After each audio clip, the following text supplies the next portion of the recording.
All right, well, I'm gonna jump in here then. Uh, Okay. I always like going after Dennis. I will tell you, uh, we work with used to be the GNSS user group with FSMS. We're a subsection of FSMS. It pretty much works with GNSS data. So when this thing started up, the new zones, we really got involved with doing the state plane coordinate system. And there was a few on the committee. Randy Thompson did a lot on doing presentations, but Rick Price, myself, and Dennis with NGS, we really got in early and started working on these zones. And I will tell you, NGS was great to work with. If you got any problems at all, you can call Dennis that just spoke. They will get back with you on whatever you need. The NGS office worked with us great. I'm trying to set zones up. I think Florida was the first one to go in. So it was kind of good for them. They got to work with us and we really did a lot with it. Uh, they were awesome to work with. Part of this, I'm going to go back for the update on Florida. I kind of need to give you a history of what we did and why we ended up with 5 zones. So we all know there was a 10-year plan with NGS to update the NSRS, and that really kind of started that. Part of that thing was we had our existing zones that I'm showing right now. You know, everybody had been working for a long time. The distortion really wasn't where we wanted to be or we were able to get to. So they really gave us the option in Florida to work with the zones.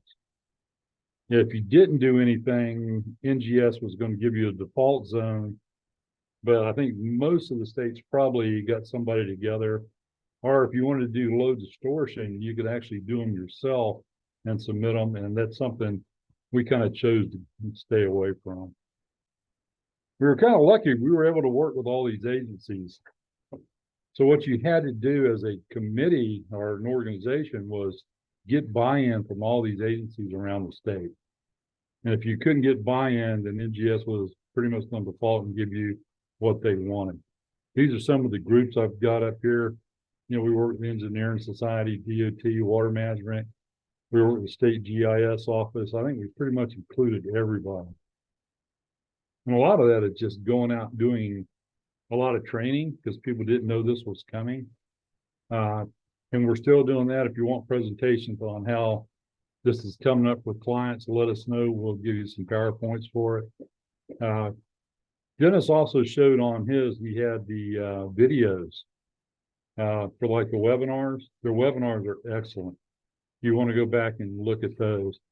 If you go to YouTube under the GNSS or the Florida Users Group, we have got a lot of really good videos up there done by Dave Zasowski on how to run levels in the new datum systems.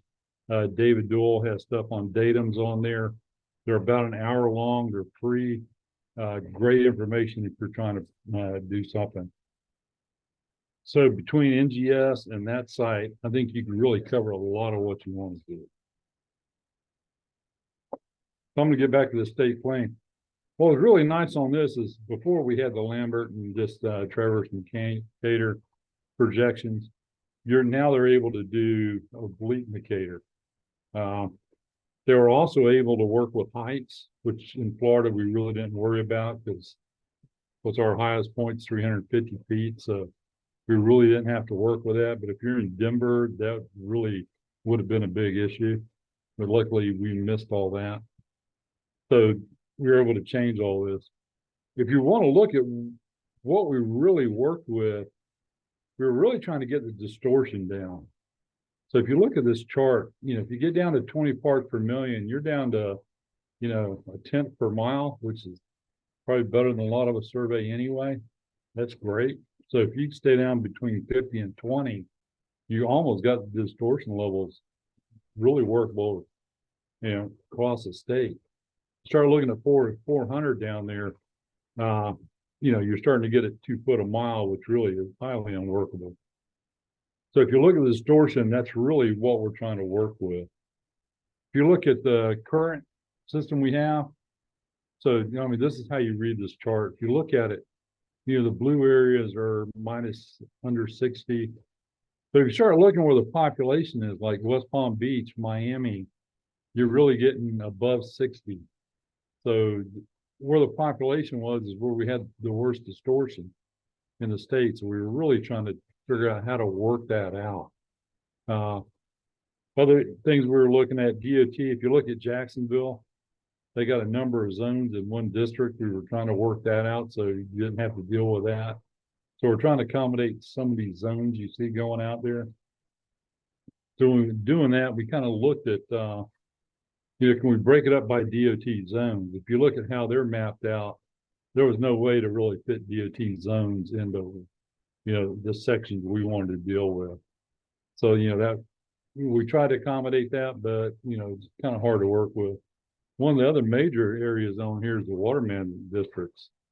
They do a lot of work, especially in South Florida or Southwest Florida. Their management systems are huge. Again, if you start working by the way their district shapes were, it really didn't fit zones real well, but we're still trying to accommodate that. Something else we looked at was, do you push the zones out towards the coastline? And so we went back and looked at projected population.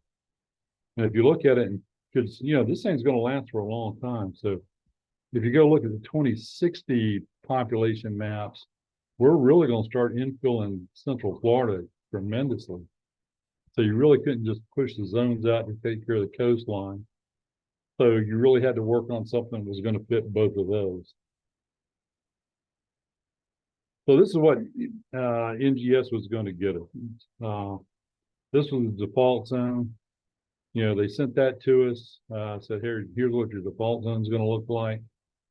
Again, if you get in Central Florida, you're looking at the blue, you're in 80s. Where the distortion got low, we really didn't have a lot of population.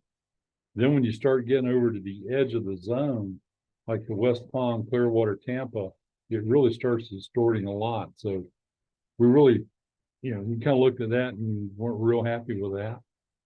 And so we started coming up with other stuff. We looked at low distortion. Do you do something around Tampa? Do you do something around Miami? This is kind of what Alabama did. They pretty much picked every big city they had and put a low distortion zone around it. Problem with that is we would have to come up with it and we would have to maintain it. And we would much prefer just have NGS do it.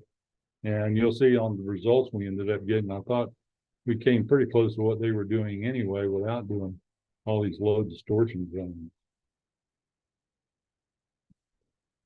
So again, that's kind of what the zone is. If you want to look at the numbers, I'm going to kind of speed this one up a little bit. So here's what we started doing. You can also look at the width of the zone. Will change what your parameters are. So, Rick Price would sit down and do these little maps, send them up to Dennis at NGS, and he would run them up, send them back. And we would go back and forth on those. And you see we actually took the west zone and pushed it all the way up to Georgia, which works a lot better in the end. So we kind of work these maps back and forth. And this is what we ended up getting. Now, if you look at it, if you look at the city's distortion values, the mean is 6. The median's 13. So, just having the 3 zones and taking the central zone all the way up, that kind of takes care of District 2 DOT. And instead of having a lot of different zones in there, this worked really well. So this is what we ended up with. I thought it worked well having low distortion.